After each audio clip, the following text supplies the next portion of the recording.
नमस्कार दोस्तों, स्वागत करता हूं मैं आपका द सोशल वॉइस में। दोस्तों, क्या राहुल गांधी की भारत जोड़ो यात्रा असल में कोई कंट्रोवर्सी यात्रा साबित होने वाली है? ऐसा मैं इसलिए कह रहा हूं क्योंकि हर बदलते हुए दिन के साथ राहुल गांधी की भारत जोड़ो यात्रा में एक नया विवाद आकर जुड़ता जा रहा है। दोस्तों, राहुल गांधी की भारत जोड़ो यात्रा में नित नए विवाद जोड़ने के लिए तैयार बैठी बीजेपी ने सबसे पहले इस यात्रा में कंटेनर कंट्रोवर्सी खड़ी की, जिसके बाद बीजेपी ने राहुल गांधी की टी शर्ट और उसकी कीमत को भी मुद्दा बनाया।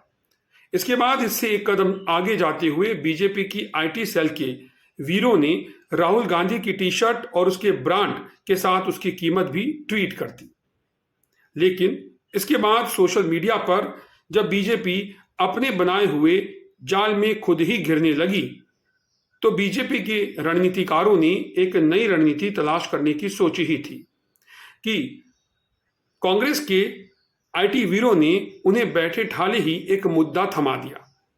दोस्तों, इधर बीजेपी के रणबांकुरे मौका तलाश ही रहे थे कि उधर कांग्रेस के आईटी वीरों ने शायद उनके मन की बात सुन ली और उनकी मुंह मांगी मुराद पूरी कर दी। कांग्रेस के आईटी वीरों ने एक ऐसा ट्वीट किया कि बीजेपी खुशी से झूम उठी। इस तरह कांग्रेस के आईटी वीरों ने राहुल गांधी की पदयात्रा वाली साइकिल की हवा निकाल दी। इस वक्त राहुल गांधी शायद यही सोच रहे होंगे कि आखिर उनके शुभचिंतक हर वक्त उनकी साइकिल पंक्चर करने में ही क्यों लगे रहते हैं। दोस्तों, दरअसल राहुल गांधी की भारत जोड़ो यात्रा में बीजेपी के द्वारा शुरू की गई कंटेनर कंट्रोवर्सी और टी शर्ट विवाद पर सोशल मीडिया पर बीजेपी खुद ही घिरने लगी थी, क्योंकि इसके जवाब में कांग्रेस के आईटी सेल ने काफी आक्रामक रुख अख्तियार कर लिया था और कांग्रेस के तमाम दिग्गज नेता मैदान में कूद पड़े थे। कांग्रेस के नेता ढूंढ ढूंढ कर बीजेपी के दिग्गज नेताओं और प्रधानमंत्री को भी निशाना बना रहे थे। वो ढूंढ ढूंढ कर ऐसे फोटो और ऐसे ट्वीट्स लेकर आ रहे थे जिससे बीजेपी घिरती हुई नजर आ रही थी। कई ऐसे पुरानी फोटोग्राफ्स और कई ऐसे ट्वीट्स सोशल मीडिया पर वायरल होने लगे और कांग्रेस पलटकर बीजेपी से ही सवाल पूछने लगी।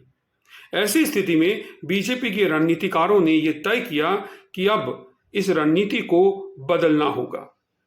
बीजेपी के रणनीतिकारों ने यह तय किया कि वो अब वेट एंड वॉच की रणनीति पर काम करेंगे, यानी वो सामने से कोई विवाद खड़ा नहीं करेंगे बल्कि मुद्दों के सामने आने का इंतजार करेंगे और जैसे ही मुद्दा सामने आएगा वो उसको लपक लेंगे।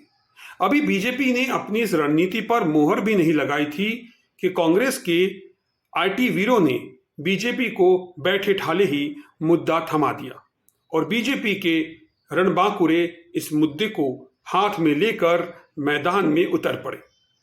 हम आपको बताते हैं कि क्या है वो मौका जिसे कांग्रेस के आईटी वीरों ने बीजेपी के रणबांकुरों को थमा दिया और बीजेपी के रणबांकुरों ने इसे लपक लिया।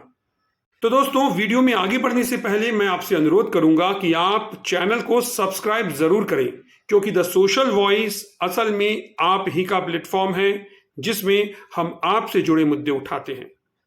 इसमें हम न पक्ष की बात करते हैं न विपक्ष की बात करते हैं। हमारी कोशिश होती है कि हम निष्पक्ष होकर आपसे जुड़ी हुई बातें, आपसे जुड़े हुए मुद्दे आपके मंच पर साझा कर सकें और आने वाले वक्त में आप भी इस मंच पर खुलकर अपनी राय रख सकें। तो दोस्तों, ये आपका मंच है, इसलिए इसे सब्सक्राइब करें, ज्यादा से ज्यादा संख्या में आप इससे जुड़ें ताकि आने वाले वक्त में आप भी इस मंच पर खुलकर अपनी बात रख सकें।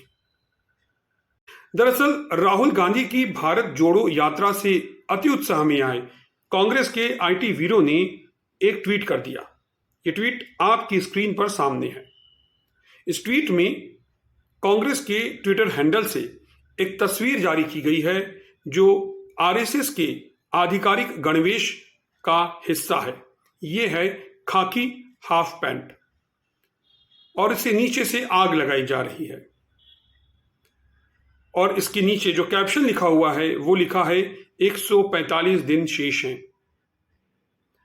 इस ट्वीट के सामने आने के बाद बीजेपी आग बबूला हो गई है, तो आरएसएस ने भी कड़ी प्रतिक्रिया दी है। बीजेपी नेता संबित पात्रा ने प्रेस कॉन्फ्रेंस की तत्काल और उन्होंने कहा कि दरअसल कांग्रेस देश में आग लगाना चाहती है।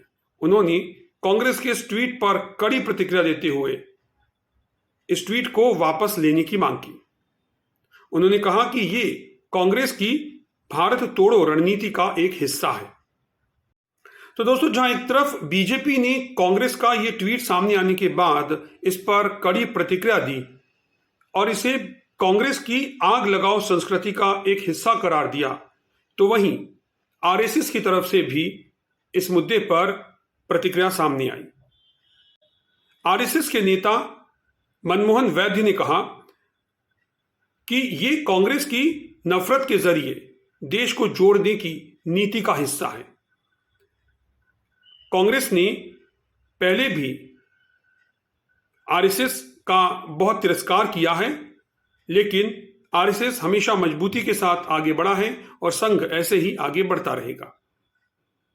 तो दोस्तों, एक तरफ जहां बीजेपी ने इस मुद्दे पर कड़ी प्रतिक्रिया दी और कांग्रेस के इस ट्वीट को लेकर कड़ी आपत्ति जाहिर करते हुए ये कहा कि यह कांग्रेस की आग लगाओ संस्कृति का एक हिस्सा है, तो वहीं आरएसएस की तरफ से भी प्रतिक्रिया सामने आई।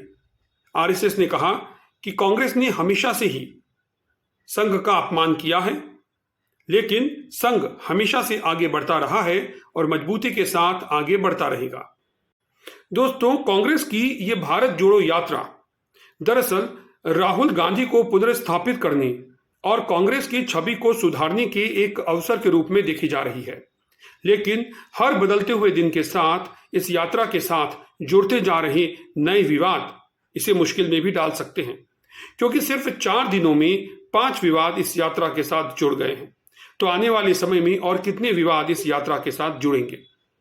यहां सवाल यह भी है कि क्या अति उत्साह में कांग्रेस के रणनीतिकार वही पुरानी गलतियां तो नहीं दोहरा रहे हैं? क्योंकि अभी कुछ ही दिन पहले केरल के विवादित पादरी जॉर्ज पोनैया से राहुल गांधी की मुलाकात काफी विवादित हो गई थी। तो वहीं केरल में ही 2 गांधीवादी क्रांतिकारियों के.ई. मेनन और पद्मश्री गोपीनाथ नायर के स्मारक के अनावरण के मौके पर भी राहुल गांधी नहीं पहुंचे थे, जिससे काफी विवाद हो गया था। तो क्या राहुल गांधी के लिए भारत जोड़ो यात्रा असल में विवादों की यात्रा साबित होने वाली है? क्योंकि बीजेपी किसी भी विवाद को हाथ से जाने देना नहीं चाहती और निश्चित तौर पर हर वो छोटा विवाद जो इस यात्रा के साथ जुड़ेगा बीजेपी के लिए एक बड़ा अवसर लेकर आएगा। दोस्तों, आरएसएस की गणवेश पर कांग्रेस के आईटी वीरों का यह ताजा तरीन ट्वीट सामने आने के बाद अब घमासान तेज होने के आसार हैं, क्योंकि बीजेपी के रणबांकुर ने भी कमर कस ली है। अब तक 5, तो कश्मीर से कन्याकुमारी से कश्मीर तक पहुंचने में और कितने 145 दिन बाकी हैं और सिर्फ 4 दिनों में 5 विवाद सामने आ चुके हैं। तो 145 दिनों में और कितने विवाद सामने आएंगे और जुड़ेंगे इस भारत जोड़ो यात्रा के साथ, ये देखना बेहद ही दिलचस्प होने वाला है। तो दोस्तों, ये था राहुल गांधी की भारत जोड़ो यात्रा और उससे जुड़ी हुई कंट्रोवर्सियों का एक वीडियो विश्लेषण। आपको ये वीडियो कैसा लगा आप हमें कमेंट बॉक्स में बताएं। वीडियो को लाइक करें, शेयर करें और चैनल को सब्सक्राइब करना ना भूलें। बेल आइकॉन को प्रेस करें ताकि आपको वीडियो के नोटिफिकेशंस मिलते रहें और आपका और हमारा ये रिश्ता यूं ही बना रहे। तो इस वीडियो में फिलहाल इतना ही। मुझे दीजिए इजाजत। नमस्कार।